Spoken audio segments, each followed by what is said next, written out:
Hermanos, oremos y pidámosle al Señor que nos hable en esta mañana por medio de su palabra. Gracias, Kelvin.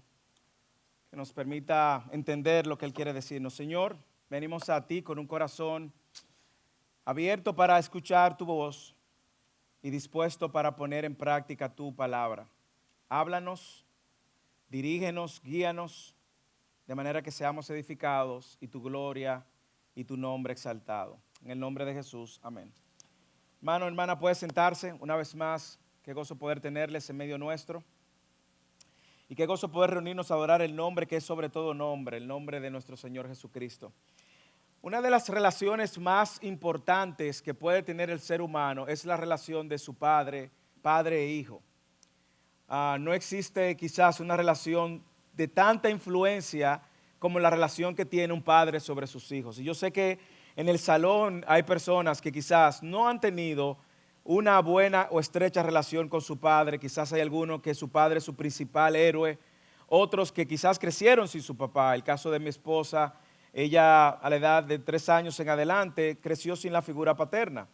Y peor aún, creció con un papá que en muchas ocasiones le ofrecía cosas y no cumplía. En ocasiones ella me cuenta que el papá le decía, cámbiate que te voy a pasar a buscar para que salgamos. Y ella me cuenta que en más de una ocasión ella se ponía su mejor vestido y se quedaba en la ventana esperando que su papá llegara y nunca llegaba. Otros quizás han tenido mejores experiencias y han podido ver a un padre que le ha modelado cariño, afecto, cuidado, protección. Sin embargo, ahora que nosotros tenemos una nueva bebé en la casa, la primera niña, luego de haber tenido 2 varones, siempre el tema de padre e hijo surge. Y recientemente una conversación con mis hijos surgió y era, papi, si nosotros vamos a ser siempre tus hijos. Le decía, sí, claro, ustedes van a ser mis hijos, aun cuando yo muera, yo siempre voy a ser su padre. Y uno de ellos decía, bueno, porque yo sí estoy feliz de que tú seas mi padre.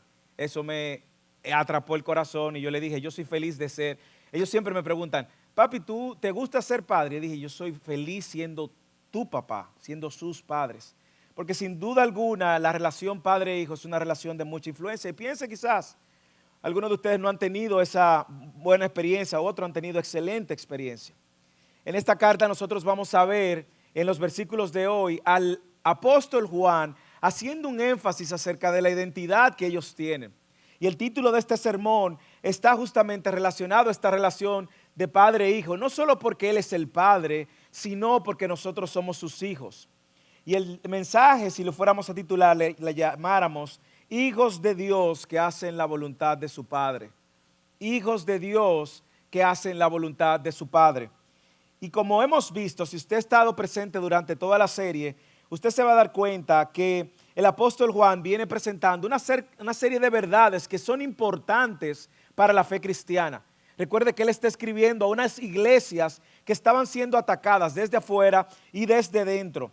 Y en los versículos anteriores, si usted recuerda, en los primeros versículos, él hablaba de que Cristo era Dios, desde el principio existía. Y luego quiere resaltar la importancia de que sepamos de que Dios es luz. Y todo el que está en comunión con Dios debe andar en luz como Él anduvo.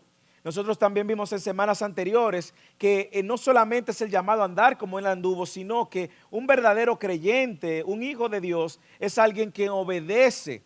La manifestación de que le conocemos es que obedecemos, decíamos también la semana pasada. Pero es esta comunión con Dios que nos permite andar en luz y obedecerle. Bueno, esta semana el apóstol ahora entra en un tema interesante y él empieza a preparar a los lectores afianzándoles su identidad en Dios para luego advertirles de su relación con el mundo, advertirles de los falsos profetas y demás. Así que a la luz de las advertencias que él ha venido dando a los lectores, nosotros pudiéramos pensar, wow, pero Juan ha sido un poco fuerte y estricto, cuestionando la fe de ellos, si tienen comunión con Dios, si andan en luz, si le obedecen, y de una manera u otra también confrontándonos a nosotros, porque en la medida en que nosotros estemos seguros de que somos cristianos y que caminamos con Él, pues entonces estamos llamados, invitados a vivir de una manera que sea coherente con esto. Pero ahora Juan, el apóstol Juan, les está dando a ellos unas afirmaciones en su identidad que van a ser cruciales para todo lo que Él va a decir en adelante con nuestra relación con el mundo y con todo lo falso y todo lo que se mueve alrededor. Así que si usted puede atrapar una idea en esta mañana para llevarse a su casa y masticarla durante toda la semana, sería esta: como hijos de Dios debemos obedecer, buscar hacer la voluntad de nuestro Padre. Lo voy a repetir otra vez. Como hijos de Dios debemos de buscar hacer la voluntad de nuestro Padre. Vamos a leer los primeros versículos y vamos a observar primero dos exhortaciones que Él da, y ahí está todo el sermón de hoy. La primera exhortación tiene que ver con atesorar nuestra identidad en Cristo. Escúcheme, si usted puede hacer algo en esta mañana que va a marcar su vida o que pueda marcar su vida, es atesore el valor de quien usted es en Cristo. Y esto puede sonar muy aéreo, y déjeme decirle, atesorar es poner, abrazar, guardar en su corazón, vivir a la luz de eso, reflexionar ante la verdad de quiénes somos en Cristo, digerir eso semanalmente, diariamente. Atesorar es poner esas verdades por encima de cualquier otra cosa. La primera exhortación la encontramos en los versículos del 12 al 14. Así que la primera exhortación para nosotros ser hijos que obedecemos y hacemos la voluntad, o que hacemos la voluntad de nuestro Padre, es atesorar quién eres en Cristo. Versículo 12 en adelante: os escribo a vosotros, hijos, porque vuestros pecados os han sido perdonados en su nombre. Os escribo a vosotros, padres, porque conocéis al que ha sido desde el principio. Os escribo a vosotros, jóvenes, porque habéis vencido al maligno. Os escribo a vosotros, niños, porque conocéis al Padre. Os he escrito a vosotros, padres, porque conocéis al que ha sido desde el principio. Os he escrito a vosotros, jóvenes, porque sois fuertes y la palabra de Dios permanece en vosotros y habéis vencido al maligno. La pregunta que yo pudiera hacer, Moisés: ¿por qué tú crees y entiendes que Juan quiere que yo atesore quién yo soy antes de empezar a hablarme de mi relación con el mundo o mi relación con falsos movimientos? Bueno, porque primero, y es claro, es algo lógico, para atesorar quién yo soy en Cristo, debo de saber quién soy en Cristo. Yo no puedo atesorar algo que yo no conozco. Es decir, para atesorar quién yo soy en Cristo, tengo que conocer lo que significa que yo soy en Cristo. Y lo primero que el autor quiere dejarnos claro es que somos hijos de Dios. Y le voy a decir algo: usted no tiene idea de lo que significa ser hijo de Dios en la magnitud como Juan lo está diciendo. Yo oro para que Dios nos permita atesorar esa verdad, porque si nosotros podemos atesorar nuestra realidad hoy presente de ser hijos de Dios, si somos hijos de Dios, va a cambiar la manera como nosotros vivimos el presente y vivimos el futuro. La semana pasada yo decía que nuestra audiencia estaba clasificada en tres grupos: quienes conocen a Dios, quienes creen que conocen a Dios y quienes no conocen a Dios. Déjeme decirle hoy, la humanidad está dividida entre hijos de Dios y quienes no son hijos de Dios. Probablemente usted ha escuchado ese refrán popular que dice: todos somos hijos de Dios. Bueno, eso no es así a la luz de la Escritura. La Biblia sí enseña que todos somos creados a la imagen de Dios.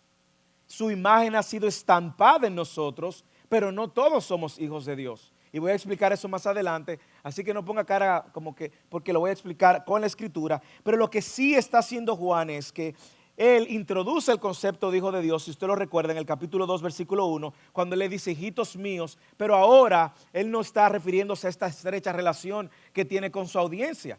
Él está hablándole ahora a estos hermanos de estas iglesias que recuerden quiénes ellos son en Dios y que son hijos de Dios.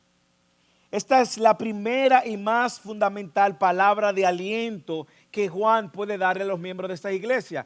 Hey, ustedes son hijos de Dios. Y lo segundo es que sus pecados han sido perdonados, sus pecados pasados, presentes y futuros, y esto sigue siendo efectivo hoy. Y cuando digo que la Biblia hace esta distinción y Juan quiere hacerle el énfasis, recuerde, y lo vamos a ver la próxima semana, habían algunos dentro de la iglesia que no eran hijos de Dios y lo demostraron, lo vamos a leer en el versículo 19 la próxima semana, se fueron de la iglesia. Y Juan dice, esos que se fueron no eran de nosotros, porque si hubiesen sido de nosotros, hubiesen permanecido con nosotros. Pero eso lo vamos a ver la próxima semana. Ahora, ¿por qué no todos somos hijos de Dios? Déjeme aclarar eso ahora.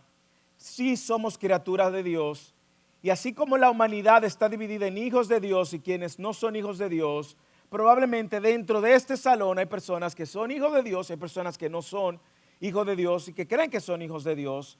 Pero vamos a ver lo que dice la Biblia. ¿Por qué la distinción? Es el mismo apóstol Juan, en el capítulo 1 del Evangelio de Juan, quien dice lo siguiente, hablando de Jesucristo.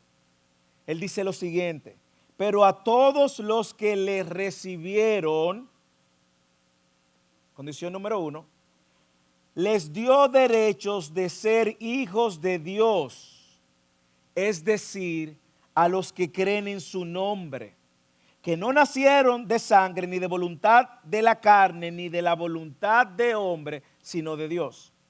Así que el mismo apóstol Juan, quien escribe esta carta, en el Evangelio de Juan, en el capítulo 1, dice quiénes sí son hijos de Dios. El que le recibe, aquel que le ha recibido y aquel que ha creído en que Él es el Salvador y que por voluntad de Dios, Dios le da el derecho de ser hijo de Dios. Pero cuando estamos hablando en esta carta nos damos cuenta de que como hijos de Dios, la mayor evidencia es que mis pecados han sido perdonados. Y eso es lo que le está diciendo en el versículo. Os escribo vosotros hijos porque vuestros pecados os han sido perdonados en su nombre. Juan ahora recuerda y nos quiere dejar claro que el mayor problema que ha tenido y que tiene la humanidad ha sido resuelto. El mayor problema que usted tiene en esta mañana, hermano y hermana, no es si usted tiene dinero o no tiene dinero, si no tiene para pagar la cuenta o los biles futuros. No es si usted tiene pareja o si no tiene pareja. No es si usted tiene salud o si no tiene salud. Usted puede tener cualquier necesidad. Ese no es su mayor problema. El mayor problema que tiene la humanidad es el problema del pecado. Es el problema de que todo el mundo, sin excepción, ha ofendido a un Dios santo, santo, santo, y que ese Dios santo, santo, santo es justo. Y dice la Biblia que no tiene por inocente al culpable. Y dice la Biblia que todo el mundo va a tener que dar cuenta a Dios, va a tener que venir delante de Dios.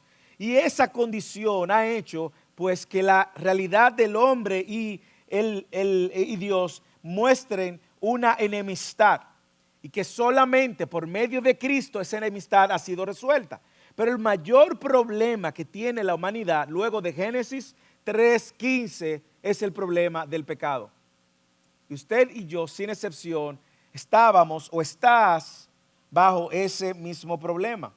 Como dije, todos somos criaturas de Dios, pero hijos de Dios son aquellos que han creído que Jesús es el Salvador, han recibido el perdón de sus pecados por medio de la obra de Cristo en la cruz. Y mire cómo él sigue diciendo en el versículo 12, vosotros hijos, escribo a vosotros hijos porque vuestros pecados os han sido perdonados. El mayor problema ha traído la mayor solución por medio de la mayor persona que existe, existirá y ha existido en la eternidad.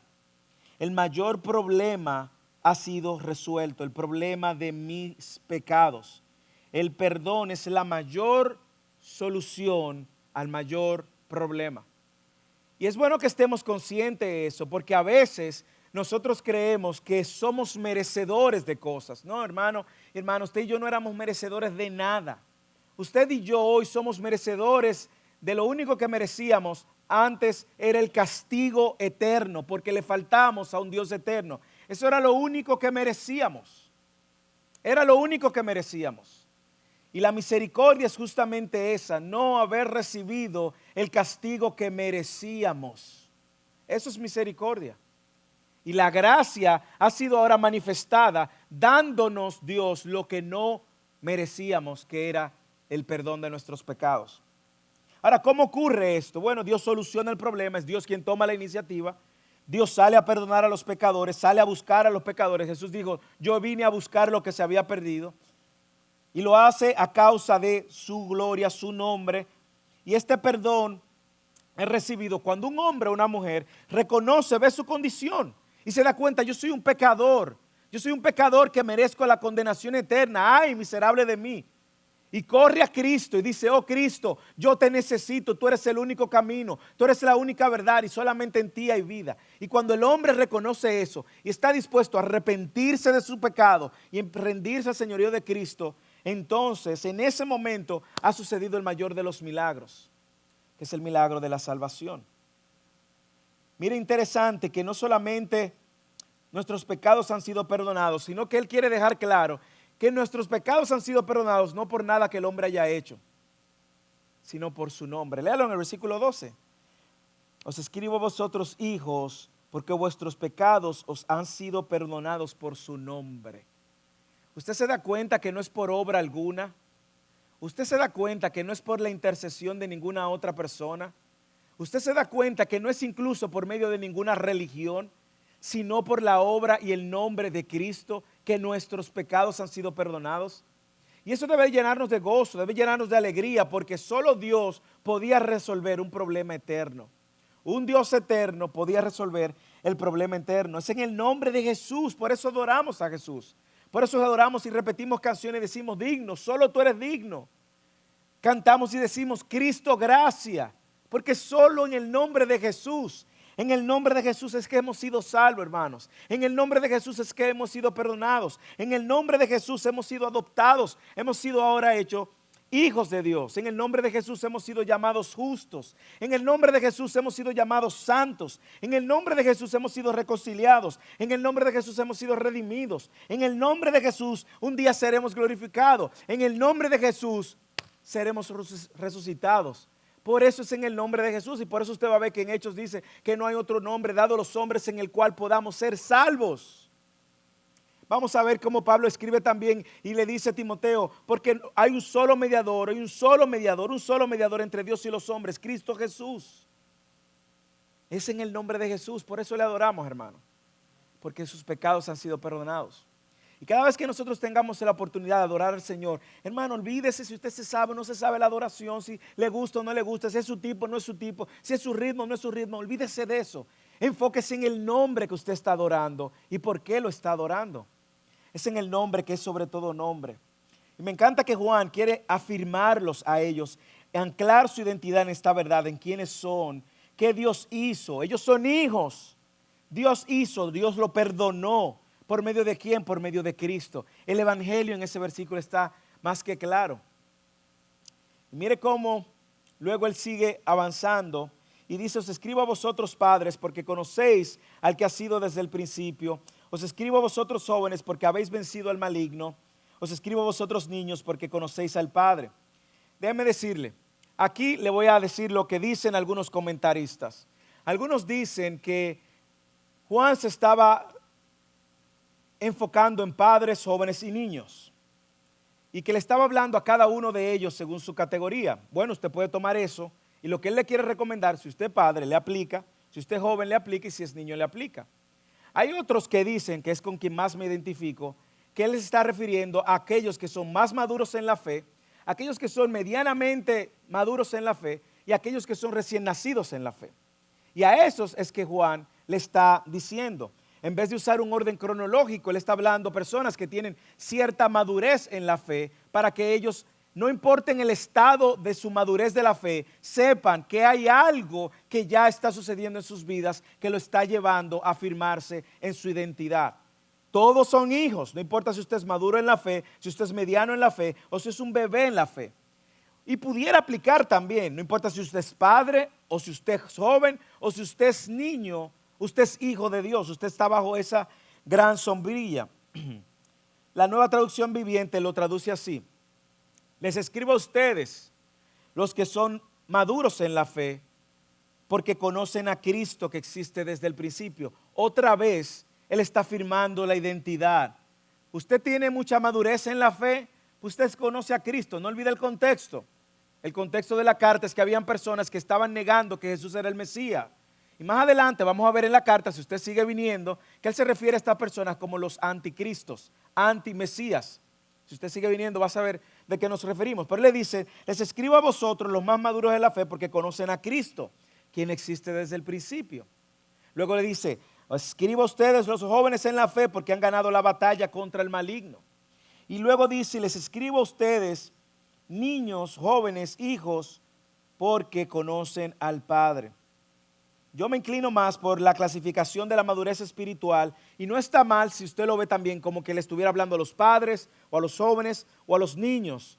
La verdad es que no importa si usted es padre, joven o niño, por ejemplo, como le dice a los niños, usted también conoce al Padre. Usted también, si es maduro, también conoce al Hijo. Y si usted es maduro también, debe de estar permaneciendo en la palabra. Sin embargo, mire lo que Él quiere sembrar en el corazón de la audiencia. En medio de la iglesia, no importa en el nivel espiritual en cual tú te encuentres, tú vas a estar expuesto a los ataques internos y a los ataques externos que van a tratar de confundir tu identidad, la presión que va a venir de fuera del mundo y también la presión que muchas veces se recibe dentro de la iglesia. Y Juan está tratando de hablar a los hijos de Dios de diferentes niveles. Y en otras palabras, Él está diciendo a ustedes que sus pecados han sido perdonados, ya sean maduros, no tan maduros o recién nacidos en la fe. Yo tengo algo que decirles. Tengo algo importante que decirle. Y Él sigue profundizando en su identidad. Él sigue afirmando su identidad. Él sigue madurando su identidad. Lo más importante es que ustedes son hijos de Dios. No es si eres más maduro, tú eres hijo de Dios. Si tú eres hijo de Dios, entonces escucha lo que tengo que decirte. ¿Por qué? Porque el mayor problema fue resuelto, tus pecados han sido perdonados. Por eso Él usa esta secuencia. Y lo que Él está diciendo a cada uno de ellos, como hijos de Dios, conoces a Cristo. Les escribo a vosotros padres, usted puede ser si usted padre eso, o si es más maduro en la fe. Os escribo a vosotros ustedes, porque ustedes conocen al Cristo, al Mesías, al hombre, a Dios que se hizo hombre, murió en la cruz, resucitó carnalmente, que existía desde la eternidad. Y Él dice, ustedes conocen a Cristo. Y Él se está refiriendo específicamente a Cristo. Sabemos que es a Cristo porque en el capítulo 1 Él menciona que Cristo es la palabra de vida y Él menciona que es la persona que se refiere cuando dice que existía desde el principio. También mire lo que dice, en otra palabra Él está diciendo, les escribo a ustedes los que son maduros porque conocen a Cristo que existe desde el principio. Les escribo a ustedes. Juan quiere recordarles esto. Y mire que Él lo repite en el versículo 3, lo que Él dice en el 13 lo repite en el 14. Os escribo a vosotros padres porque conocéis al que ha sido desde el principio. Así que lo primero que Él quiere afirmar en nuestra identidad es que conocemos a Cristo. Todo el Hijo de Dios tiene una relación personal con Cristo. Recuerde que el conocer, la palabra conocer es conocer íntimamente, conocer relacionalmente. Y esa es la pregunta para aplicar. ¿Usted conoce a Cristo? ¿Usted ha escuchado de Cristo? ¿O usted creció yendo a Cristo? ¿Pero tiene usted una relación personal con Cristo? Bueno, esta carta quiere afirmar tu identidad, recordarte que si tú eres hijo de Dios, primero tú tienes que tener una relación estrecha con Cristo, porque tus pecados fueron perdonados por Cristo.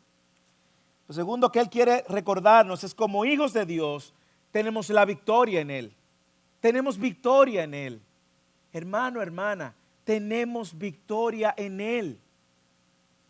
No es que su apellido sea Victoria, más que eso.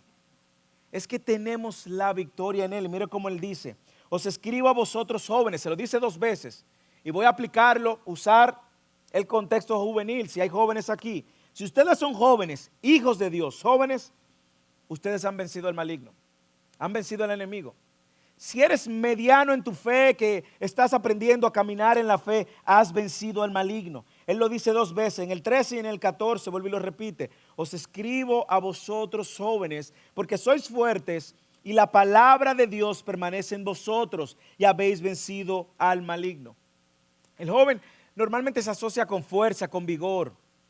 Y aquí Él está dando una vez más un empuje más a su identidad. Le está recordando, como hijos de Dios hemos vencido al maligno. Tenemos una estrecha relación con Cristo. Esto es lo más grande que puede suceder en la vida de una persona. Eres fuerte porque la palabra permanece en vosotros. Y más adelante nosotros vamos a ver en toda la carta, si usted sigue viniendo y escuchando, cómo Él explica que hemos vencido al maligno. En el capítulo 4, versículo 4, Él dice, hijitos míos, vosotros sois de Dios y habéis vencido al maligno, porque mayor es el que está en vosotros que el que está en el mundo. En el capítulo 5, en el versículo 4 también, porque todo el que es nacido de Dios vence al mundo, y esta es la victoria que ha vencido al mundo, nuestra fe. Así que Él está diciendo, ustedes han vencido, tienen victoria en Cristo sobre el pecado, porque han sido perdonados, sobre el maligno, tus tres enemigos, el pecado, que es lo que alimenta tu carne, el maligno, y ahora ¿hacia dónde Él se va a dirigir? Hacia el mundo, que es lo que vamos a leer en los versículos siguientes. Así que le dice, les escribo a ustedes, los que son más jóvenes en la fe, porque han ganado esta batalla contra el enemigo. Han vencido al maligno porque son fuertes, y son fuertes porque la palabra de Dios permanece en ustedes. Léalo en el versículo 14. Os he escrito a vosotros, al final, jóvenes, porque sois fuertes y la palabra de Dios permanece en vosotros y habéis vencido al maligno. Usted me dirá, Moisés, ¿cómo luce eso en la práctica? Bueno, lo primero que usted debe de preguntar y responder es si usted está en la palabra de Dios. Si usted permanece en la palabra de Dios, si ha atesorado la palabra de Dios. Usted va a ver en la Escritura, en más de una ocasión, ver la palabra de Dios como el instrumento de ofensiva del creyente. Efesios capítulo 6, cuando habla de toda la armadura, ¿qué dice de la palabra? Y la espada, que es la palabra de Dios. Pero no solamente eso, usted va a ver el ejemplo de Jesús cuando fue tentado en el desierto. El mismo enemigo lo está tentando. ¿Y qué usa Jesús? Jesús dice, escrito está, la palabra de Dios. La pregunta es a todo el que es hijo de Dios, es si usted es victorioso, ha vencido al maligno y todo lo que él trae y ha usado la palabra de Dios. ¿Usted sabe cuál es una de las mayores necesidades que tiene el pueblo de Dios en general? Es poder manejar esta palabra con precisión. Y por no manejarla con precisión, muchos hermanos y hermanas están cayendo en un evangelio torcido y desviado. Y Él está diciendo, ustedes han vencido al maligno porque son fuertes, ustedes han vencido al maligno porque la palabra de Dios permanece en vosotros. Y Él continúa diciendo, y si usted puede ver esto, la palabra de Dios cuando permanece en nosotros es lo que realmente nos hace fuerte. Yo no sé si usted se ha visto en un momento de debilidad y cómo usted se anima o se ve animado cuando recuerda verdades de la palabra de Dios. Mi esposa lo hace mucho, yo trato de hacerlo cada vez que viene tentación, cada vez que viene debilidad a mi vida, cito la palabra de Dios y le recuerdo a mi alma las verdades que Dios ha dicho. ¿Por qué? Porque la palabra de Dios es viva y es eficaz, dice ella en Hebreos capítulo 4. La palabra de Dios dice que es inspirada por Dios y es útil para redarguir, para instruir, para corregir, a fin de que el hombre de Dios sea perfecto. Por lo tanto, mi relación y mi comunión con Dios está también estrechamente ligada con mi relación con su palabra. Hermano, hermana, ¿qué tan estrecha está su relación con la palabra de Dios? Déjeme decirle, no estoy aquí para juzgarte, sino para animarte. Si a esta fecha tú te has encontrado que has descuidado la palabra de Dios, pues empieza, anima, acércate una vez más a leer, a estudiar, a escudriñar la palabra de Dios. Y yo oro para que el Espíritu Santo de Dios ponga dentro de tu corazón hambre por esta palabra, de manera que puedas atesorarla y así también atesorar tu identidad en Cristo. El salmista decía, en mi corazón he guardado tus dichos para no pecar contra ti. Usted ve la importancia de esto. La razón de la victoria sobre el maligno no era que los jóvenes eran fuertes. Todo el que ha sido joven sabe que no es tan fuerte. Lo que hacía a los jóvenes fuertes o a los maduros, medianamente maduros fuertes, es su permanencia en la palabra de Dios.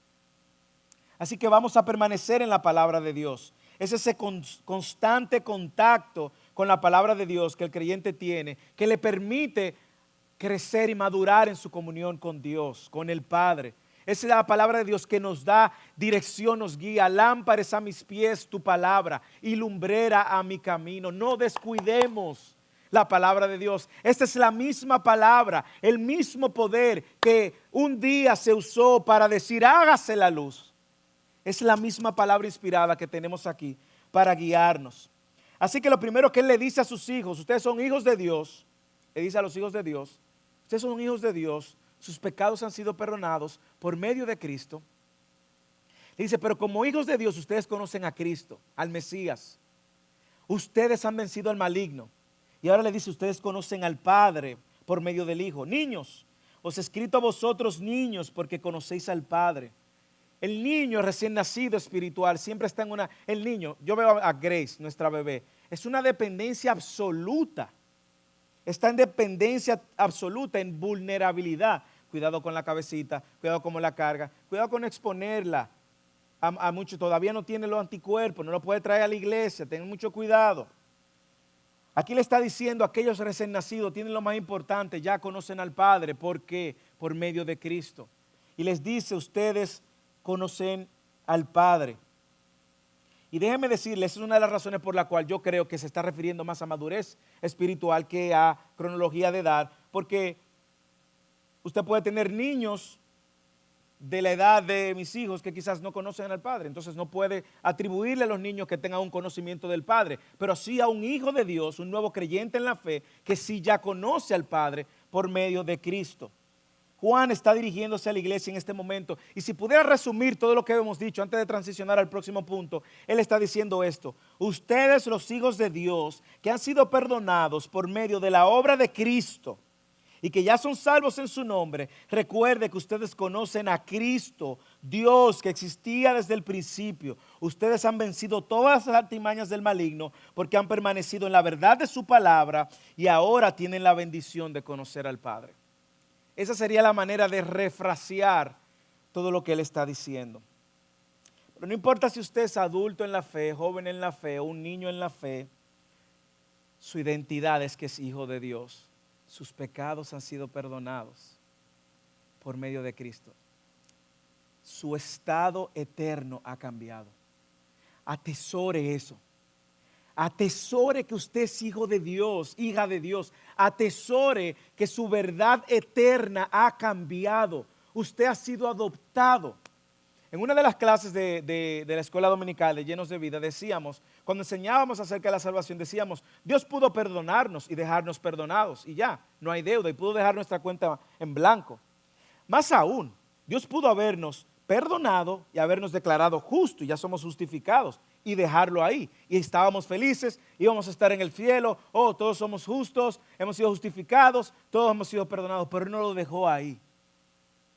Él dijo, no solo te perdono, no solo te salvo y te justifico, ahora te adopto y te hago hijo mío, hija mía. Ahora tú eres parte de mi familia. Ahora tú eres coheredera en el reino, coheredero en el reino. Hermanos, hermanas, esto tiene un impacto en nuestra eternidad y eso debemos de atesorarlo. Debemos de atesorarlo. Un hijo de Dios ha vencido al maligno y el maligno no tiene lugar en él. Un hijo de Dios es alguien que la palabra de Dios permanece en él y la palabra y él en la palabra de Dios. Un hijo de Dios es alguien que conoce a Cristo personalmente, tiene una relación personal con Cristo y con su palabra, y que también tiene una comunión con el Padre y conoce al Padre porque ha conocido al Hijo. ¿Usted es hijo de Dios? ¿Usted creía que todo el mundo era hijo de Dios? No. Aquellos que recibieron, a los que creen en su nombre, Él le dio potestad de ser hechos hijos de Dios. Para todo el que es hijo de Dios, ¿cómo esto cambia tu manera mañana de vivir? Hermano, usted tiene que salir por ahí dando brincos esta mañana. Si usted es hija de Dios, usted tiene que salir por ahí gozoso, gozosa, celebrando. Cada día, no los domingos solamente, cada segundo usted es hijo de Dios. Eso ha cambiado toda tu eternidad presente, ha cambiado tu presente y ha cambiado tu futuro. Eso debe de cambiar. Si el enemigo viene a acusarte con tu pecado, recuérdale lo que Cristo hizo en la cruz. Él lo venció en la cruz completamente. Y si Él quiere tentarte, recuérdale la palabra de Dios. Escrito está, escrito está. ¿Eres fuerte en la palabra de Dios? Esa es otra pregunta. Déjame decirte, si no eres fuerte y no permaneces en la palabra de Dios, vas a ser vulnerable a los engaños de otros que manipulan la palabra de Dios. Así que como cristiano, uno, atesoramos nuestra identidad de que somos sus hijos, ¿ok? Llévese eso en su corazón esta mañana. Y lo segundo es que como hijos de Dios, perseguimos hacer la voluntad de Dios, la voluntad de nuestro Padre. Lea los versículos siguientes. Versículo 15, aquí se pone bueno. Preste oído. No améis al mundo, ni las cosas que están en el mundo. Si alguno ama al mundo, el amor del Padre no está en él. Porque todo lo que hay en el mundo, la pasión de la carne, la pasión de los ojos y la arrogancia de la vida, no provienen del Padre, sino del mundo. Y el mundo pasa, y también sus pasiones, pero el que hace la voluntad de Dios permanece para siempre.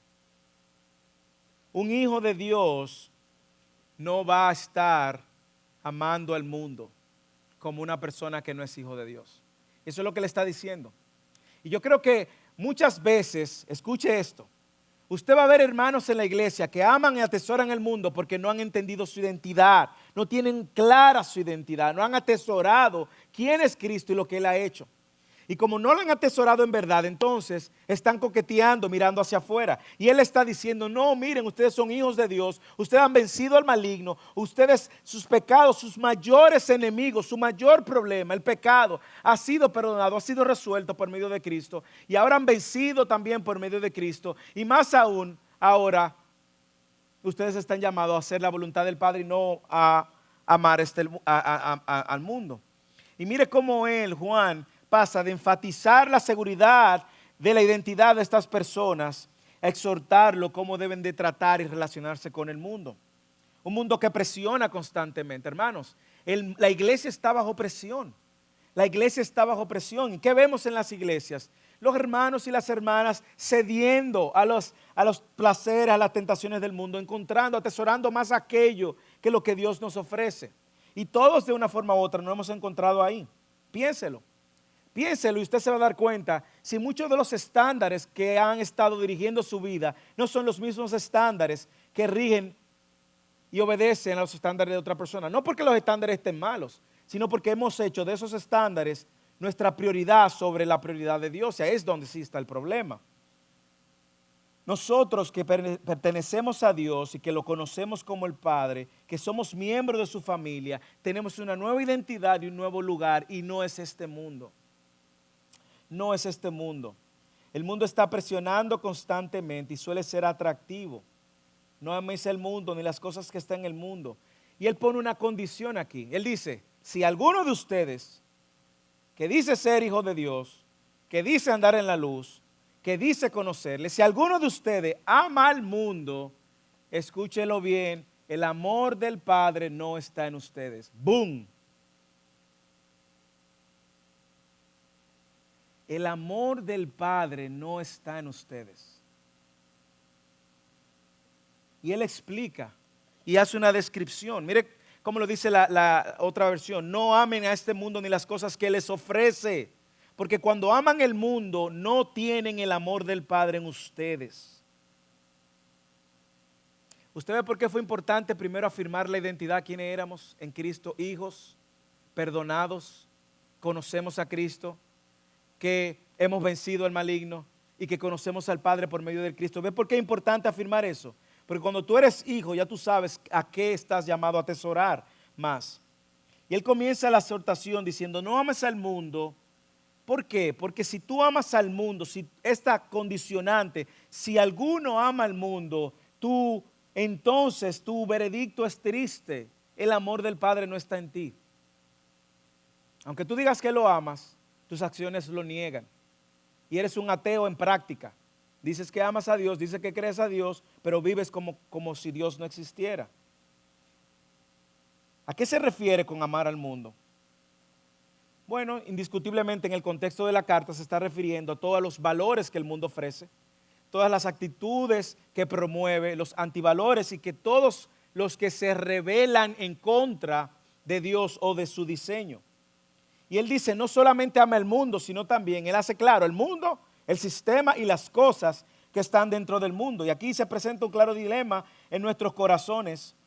El que nuestros corazones, nuestros afectos, nuestras motivaciones se encuentren por este mundo más que por las cosas de Dios, habla de dónde está nuestro corazón y de quién es nuestro Dios.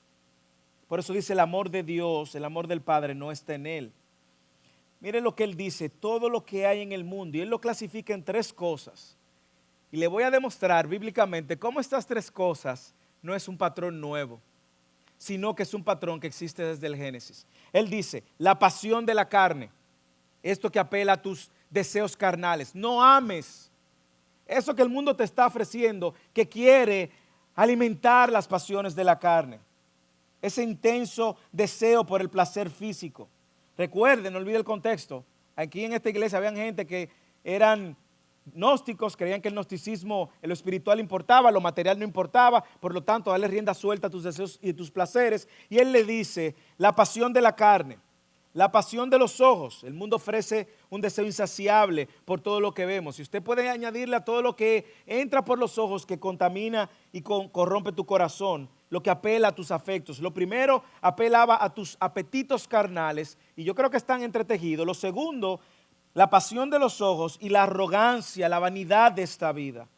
El mundo ofrece esto, orgullo por nuestras posesiones, apela esto a nuestras ambiciones.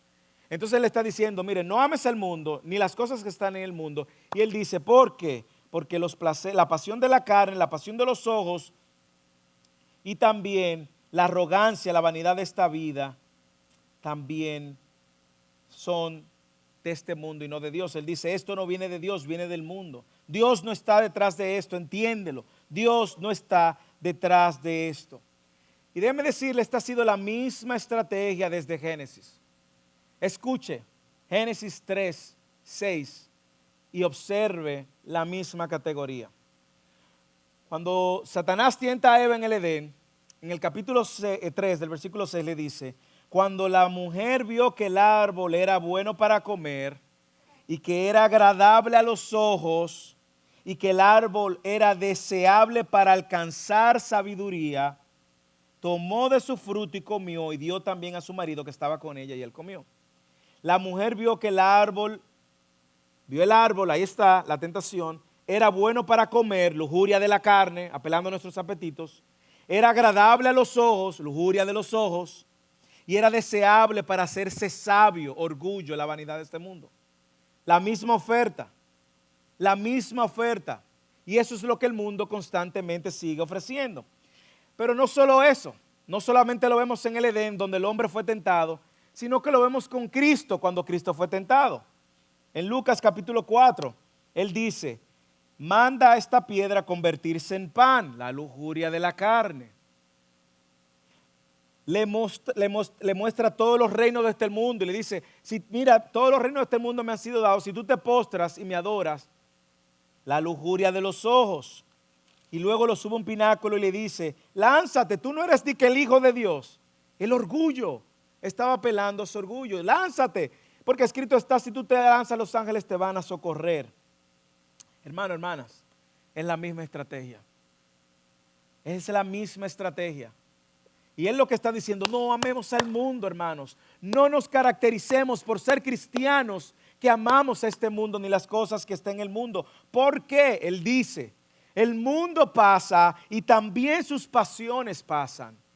Y aunque ahora tú te la puedas estar creyendo que te va a ir súper bien, sencillamente estás siendo cegado y cegada por estos 3 elementos que están buscando alimentar o la pasión de tu carne, la pasión de los ojos o la vanidad de este mundo. Eso pasa. Pero, mire el contraste. Lea el contraste. Pero ¿qué no va a pasar? Un cristiano, un hijo de Dios que hace la voluntad de su Padre. Pero el que hace la voluntad de Dios, ese permanecerá para siempre. El que hace la voluntad del Señor permanecerá para siempre. Usted ve cómo otra vez Él conecta tu identidad en Él. No puede estar en este mundo. Y yo sé que muchas veces nosotros queremos que nuestra identidad sea de este mundo y queremos que los valores y los principios de este mundo sean los que gobiernen y queremos que este mundo no aplauda, queremos ser reconocidos en este mundo. Eso es pasajero, dice Juan. Lo que no va a ser pasajero es si tú te afianzas en perseguir, hacer la voluntad de Dios, porque un hijo de Dios que hace la voluntad de Dios va a vivir eternamente con Dios. Una vez más, aquí está la invitación a ser coherentes, hermanos y hermanas, con nuestra fe. Andar en luz, lo vimos en los capítulos, en el capítulo 1, obedecerle y también ahora amar a Dios por encima del mundo. Es un estilo de vida diferente. Es un estilo de vida diferente que viene como resultado de un cambio de Dios. ¿Por qué? Porque antes nosotros éramos nuestros propios dioses. Nos rendíamos a los placeres de la carne, a las pasiones de los ojos, a la vanidad de este mundo y alimentando a este Dios y postrándonos a este Dios. Pero cuando Cristo vino y nos salva, destrona a ese Dios y ahora Él es nuestro Dios y nos rendimos a su voluntad. Aquellos que son cristianos deben ver las cosas de este mundo como algo que nos conduce a la muerte. Pero usted dirá, pero ¿y entonces mis amigos, mis familiares? No. Vamos a aclarar eso más adelante. Déjeme enseñarle por qué es que son reinos opuestos. Las cosas de este mundo se enfocan en ti mismo. Las cosas de Dios, el foco está en Dios. El que vive para este mundo vive una vida centrada en sí mismo. El que vive para la gloria de Dios vive una vida centrada en Dios. El que vive para este mundo gana todo el dinero y enriquece y se llena como sea posible. Vive para su gloria. Y Mateo le recuerda, ay, ¿de qué le vale al hombre ganar el mundo entero si al final va a perder su alma? El que vive para la gloria de Dios o buscando las cosas de Dios, gana dinero y piensa cómo servirle a Dios. El que vive para este mundo no piensa sacrificialmente, todo le piensa, ay, ¿tú crees? El que vive para las cosas de Dios piensa sacrificialmente. El que vive para este mundo piensa en su propio nombre, que su nombre sea grande. El que vive para las cosas de Dios piensa en hacer grande el nombre de Jesús. El que vive para las cosas de este mundo siempre quiere hacer su propia voluntad. El que vive para las cosas de Dios busca hacer la voluntad de Dios. El que vive para hacer las cosas de este mundo enseña a sus hijos a amarse a sí mismo. El que vive para hacer las cosas de Dios enseña a sus hijos a amar y a obedecer a Dios. El que vive para hacer las cosas de este mundo se sirve a sí mismo. El que vive para hacer las cosas de Dios sirve al cuerpo de Dios, al cuerpo de Cristo. El que vive para hacer las cosas de este mundo ve a su cónyuge, a su esposa o a su esposo como un medio para satisfacer sus necesidades. El que vive para hacer las cosas de Dios ama y sirve a su esposa como Cristo ama a la iglesia. El que vive para hacer las cosas de Dios ve a su esposo como alguien, como un obstáculo, alguien que está en el medio. El que vive para hacer las cosas como Dios ve a su esposo como la cabeza a quien Dios ha puesto sobre ella para dirigirla y guiarla. El que vive para hacer las cosas de Dios hace la voluntad de este mundo. El que vive para hacer las cosas de este mundo hace la voluntad de este mundo. El que vive para hacer las cosas de Dios persigue hacer las cosas de Dios. Ya para cerrar, es clara la enseñanza. Estamos llamados a amar a Dios y también amar a las personas que están en el mundo que no conocen a Dios. Y ahí aclaro, Juan no nos está invitando a apartarnos radicalmente de la relación que tengamos con personas que no conocen de Dios. Eso no es lo que está diciendo. La Escritura dice mucho acerca del mundo y por qué no amar el mundo. Y una de las cosas que la Escritura sí dicen es que ahora vayamos al mundo a llevar la luz de Cristo, que es la solución para este mundo. Así que termino dándote algunas razones de por qué no amar el mundo ni las cosas que están en el mundo. Primero, este mundo es el reino de Satanás. En la misma carta, en el capítulo 4, versículo 4, dice: hijos míos, vosotros sois de Dios y habéis vencido, porque mayor es el que está en vosotros que el que está en el mundo. Y dice, y ellos son del mundo, por eso hablan de parte del mundo y el mundo los oye. Nosotros somos de Dios y el que conoce a Dios nos oye. El que no es de Dios no nos oye.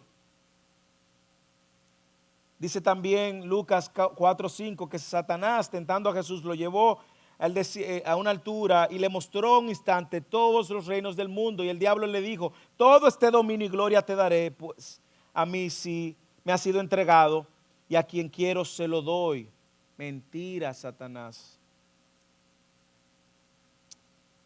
Pero él, gobernada, y lo vemos, está teniendo poder sobre este mundo. Él menta a Jesús diciéndole que le va a dar todo ese reino cuando él sabía que Cristo tenía una gloria mayor que la de este mundo. A eso me refiero cuando dije mentira. Así que la primera razón, Juan 16:11 también dice que Satanás es el príncipe de este mundo. Entonces, la primera razón por la cual yo no debo de amar al mundo es porque este mundo es el reino de Satanás. Segundo, este mundo, este siglo aborrece a Dios. Aborrece a Dios. Primera de Juan, capítulo 3, en la misma carta encontramos la respuesta.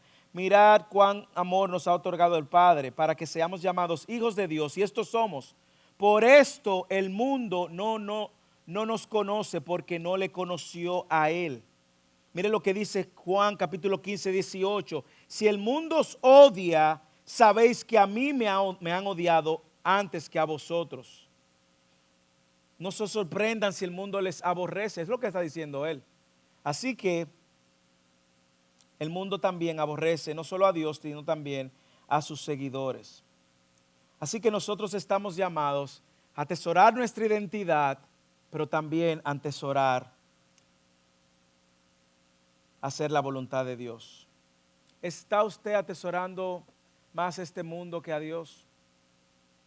Si es así, hay una buena noticia, hermano, y es que todos podemos venir siempre en arrepentimiento al Señor y decirle: Señor, cambia mis afectos. Yo quiero atesorarte a ti por encima de mi pecado. Quiero atesorarte a ti por encima de cualquier relación que no te agrade. Quiero atesorarte a ti por encima de cualquier cosa que yo esté haciendo que me esté llevando a rebelarme contra ti. Santiago sí lo dice de una manera contundente. 4:4 dice: oh almas adúlteras, ¿no sabéis que vuestra amistad con el mundo es enemistad contra Dios? Cualquiera pues que quiera hacerse amigo del mundo se constituye enemigo de Dios. Ahora, ¿qué si nos invita el Señor? Nos invita, a la luz de que hemos visto, no amar al mundo, no tener amistad, esta relación para la gloria, donde nuestros afectos y corazón esté ahí. Nos invita también a no moldearnos al mundo. Romanos recuerda: no os adaptéis a este mundo, sino ser transformados. Nos invita a vencer al mundo, porque todo lo que ha nacido de Dios vence al mundo, pero también nos invita a llevar la luz de Cristo a este mundo. Una vez más Jesús le dijo: yo soy la luz del mundo, y el que me sigue no andará en tinieblas. Y luego nos dice a nosotros: ahora vosotros sois la luz de este mundo.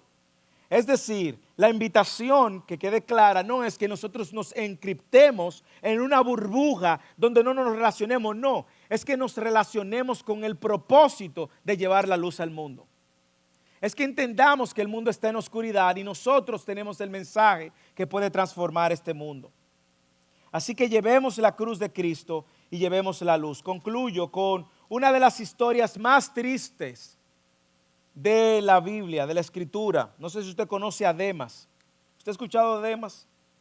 ¿Sabe que Demas fue un personaje de la Biblia, un discípulo de Pablo? La primera vez que escuchamos de Demas lo encontramos en Colosenses, capítulo 4. Y hablando de Demas, Pablo lo muestra como parte del equipo de hombres que estaban sirviendo con él en el ministerio. Y en el capítulo 4, él viene diciendo: Aristarco, mi compañero de prisión, os envía saludo. También Marcos, el primo de Bernabé. Y en el capítulo 4, cuando él está cerrando esta carta a Colosenses, entonces él dice: Lucas, el médico amado, os envía saludos, y también Demas.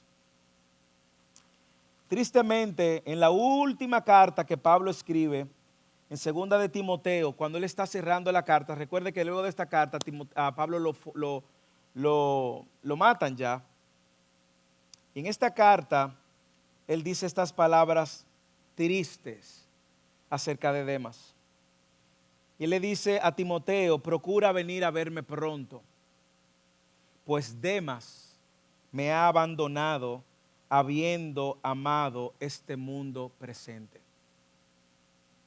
Este hombre que fue un discípulo que estuvo sirviendo con Pablo, ahora lo ha abandonado. No seamos como Demas. No seamos como Demas. No dejes que el amor por las cosas de este mundo eclipsen tu amor por tu Padre, por tu Dios. No dejes que el amor por las cosas de esta vida te hagan perseguir lo que es fugaz y pasajero.